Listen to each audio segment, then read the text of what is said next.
Hello everyone, in today's video I am going to walk you through how to use Apple gift card for Cashapp. Now here's the thing, you can't use an Apple gift card directly on Cashapp. Apple gift cards are meant for iTunes, Apple Store and Apple products, not for transferring money to other apps. But here's how you can still use the value. First of all, you need to sell the gift card for cash. So you need to go to a trusted gift card exchange site like Cartonic, Nosh, or Pressmate. You need to sign up or log in. You need to select gift card. You need to select sell gift card and choose Apple gift card. Then you need to upload your gift card code and image if needed.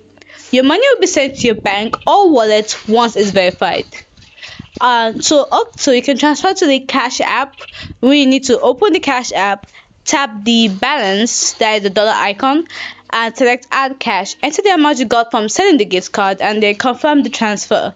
And that's it, you're done. The funds will now show in your Cash app balance. Here's a little reminder.